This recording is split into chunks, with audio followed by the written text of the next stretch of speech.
If you are interested in stories with happy endings, you would be better off reading some other book.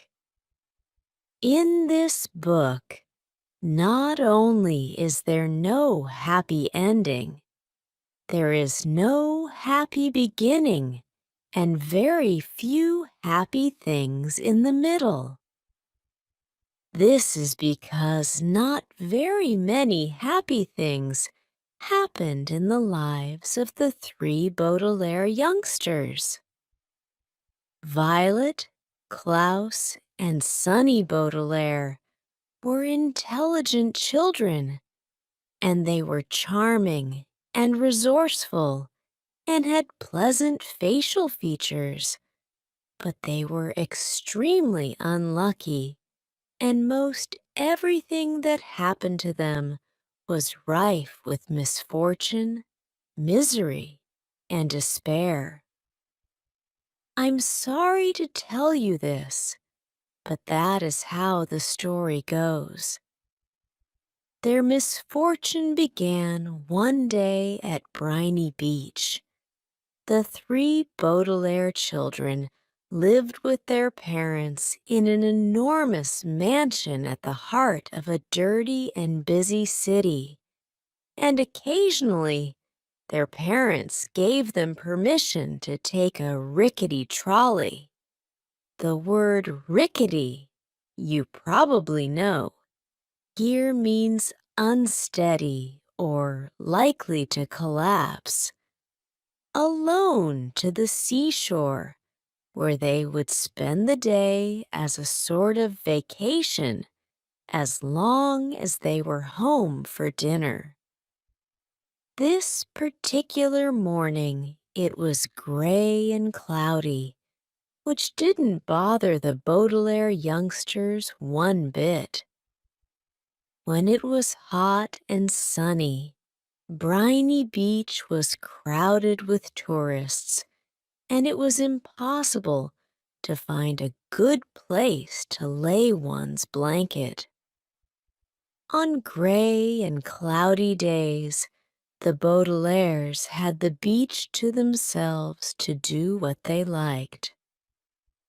Violet Baudelaire, the eldest, liked to skip rocks. Like most 14-year-olds, she was right-handed, so the rocks skipped farther across the murky water when Violet used her right hand than when she used her left. As she skipped rocks, she was looking out at the horizon and thinking about an invention she wanted to build. Anyone who knew Violet well could tell she was thinking hard because her long hair was tied up in a ribbon to keep it out of her eyes. Violet had a real knack for inventing and building strange devices, so her brain was often filled with images of pulleys, levers, and gears, and she never wanted to be distracted by something as trivial as her hair. This morning, she was thinking about how to construct a device that could retrieve a rock after you had skipped it into the ocean. Klaus Baudelaire, the middle child and the only boy, liked to examine creatures in tide pools. Klaus was a little older than 12 and wore glasses, which made him look intelligent. He was intelligent. The Baudelaire parents had an enormous library in their mansion, a room filled with thousands of books on nearly every subject. Being only 12, Klaus, of course, had not read all of the books in the Baudelaire library, but he had read a great many of them and had retained a lot of the information from his readings. He knew how to tell an alligator from a crocodile. He knew who killed Julius Caesar, and he knew much about the tiny, slimy animals found at Briny Beach, which he was examining now. Sonny Baudelaire, the youngest, liked to bite things. She was an infant and very small for her age, scarcely larger than a boot. What she lacked in size, however, she made up for with the size and sharpness of her 4 teeth. Sonny was at an age where one mostly speaks in a series of unintelligible shrieks, except when she used the few actual words in her vocabulary, like bottle, mommy, and bite. Most people had trouble understanding what it was that Sonny was saying. For instance, this morning she was saying, "Gack," over and over, which probably meant, "Look at that mysterious figure emerging from the fog." Sure enough, in the distance along the misty shore of Briny Beach, there could be seen a tall figure striding toward the Baudelaire children. Sonny had already been staring and shrieking at the figure for some time when Klaus looked up from the spiny crab he was examining and saw it too. He reached over and touched Violet's arm, bringing her out of her inventing thoughts. "Look at that." The figure was drawing closer, and the children could see a few details. It was about the size of an adult, except its head was tall and rather square. "What do you think it is?" "I don't know, but it seems to be moving right toward us." "We're alone on the beach. There's nobody else it could be moving toward."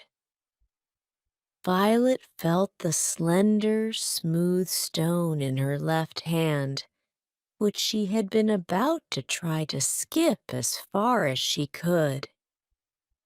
She had a sudden thought to throw it at the figure because it seemed so frightening. It only seems scary because of all the mist. This was true.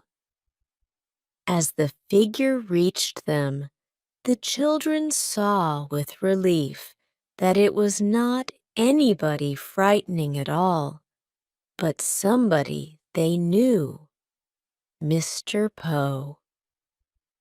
Mr. Poe was a friend of Mr. and Mrs. Baudelaire's, whom the children had met many times at dinner parties. One of the things Violet, Klaus, and Sonny really liked about their parents was that they didn't send their children away when they had company over, but allowed them to join the adults at the dinner table and participate in the conversation as long as they helped clear the table.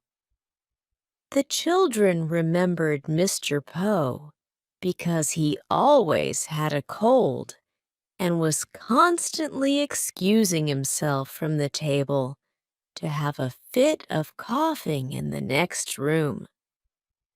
Mr. Poe took off his top hat, which had made his head look large and square in the fog, and stood for a moment, coughing loudly into a white handkerchief. Violet and Klaus moved forward to shake his hand and say, "How do you do? How do you do? How do you do? Odo, yow! Fine, thank you." The children wondered what Master Poe was doing there at Briny Beach when he should have been at the bank in the city where he worked.